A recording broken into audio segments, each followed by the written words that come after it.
Hello everyone, this is Rajneesh. आज हम एक बार फिर आए हैं एक नई स्टोरी के साथ। हमारा उद्देश्य है हिंदी टू इंग्लिश ट्रांसलेशन। ठीक है, को इंग्लिश को हिंदी में ट्रांसलेट करना ही हमारा मूल उद्देश्य है। ठीक है, तो चलिए शुरू करते हैं। कुछ स्टोरीज़ के माध्यम से, कुछ कहानियों के माध्यम से हमारा यही उद्देश्य है। तो चलिए हम शुरू करते हैं। आज की हमारी स्टोरी है the fox and the grapes, यानी कि एक लोमड़ी और अंगूर। ठीक है, तो चलिए शुरू करते हैं। One afternoon a fox was walking through the forest and spotted a bunch of grapes hanging from over a lofty branch। ठीक है, तो चलिए अब हम इसको बारीकी से ट्रांसलेट करते हैं। हमने ये पूरा पैराग्राफ पढ़ा।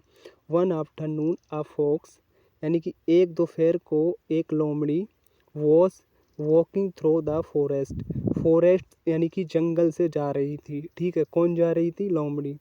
And spotted a bunch of grapes, और उसने पाया बंच ऑफ ग्राप्स यानी कि अंगूरों का एक गुच्छा। हैंगिंग यानी कि लटकना, from over a lofty branch, यानी कि वह लटका हुआ था। ओवर यानी कि ऊपर से, पेड़ की शाखाओं पर। ठीक है, पेड़ की शाखाओं पर लटका हुआ था। अब आगे बढ़ते हैं। Just the thing to quench my thirst he thought.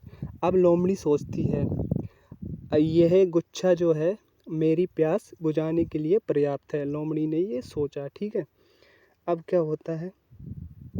Talking a few step walking a few step back, उसने कुछ कदम पीछे लिए। The fox jumped and just missed the hanging grapes, और उसने कुछ कदम पीछे लिए और फिर उसने क्या किया? जंप यानी कि कूदा, उछली, लेकिन बाल बच गए, यानी कि just missed the hanging graphs, अंगूरों को तोड़ने से। यानी कि उसने कूद तो गई वह लोमड़ी, लेकिन वो उनको तोड़ नहीं पाई, थोड़ी सी कसर रह गई। ठीक है, अगेन द फॉक्स, एक बार फिर लोमड़ी took a few pieces back and trying to reach them but still failed, उसने फिर कुछ कदम पीछे लिए, फिर उसने जंप लगाई, उछली, लेकिन फिर भी वह असफल हो गई।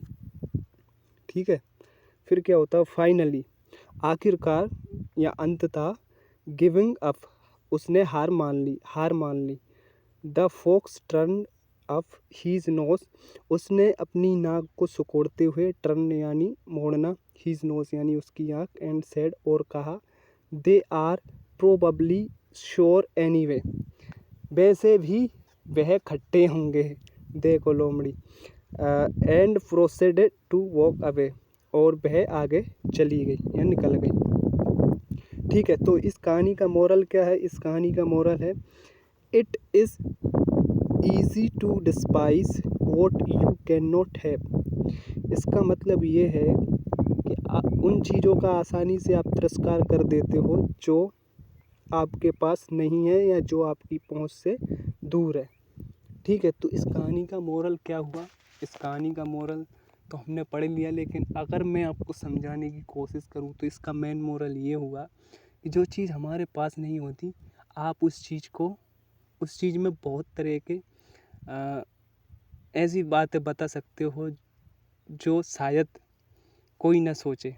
जैसे कि अगर आप किसी को प्राप्त नहीं कर सकते तो आप उसमें ही बुराई धर देते हो, बुराई उसकी कर देते हो। जैसे कि मान के चलिए, अगर आपके पास एक जीप नहीं है, BMW कार नहीं है, तो कार नहीं है तो फिर आप उसके बारे में ही गलत बोलने लगोगे, क्योंकि जो चीज़ आपके पास नहीं है आप उसी पर ही दोष देने लग जाते हो, ब्लेम करने लग जाते हो।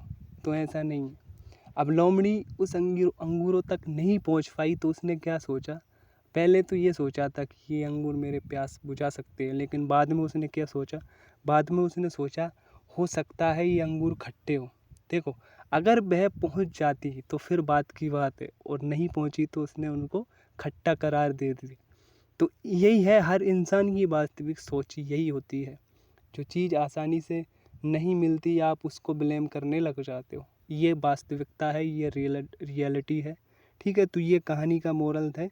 जय हिंद, जय भारत। मिलते हैं अगले वीडियो में।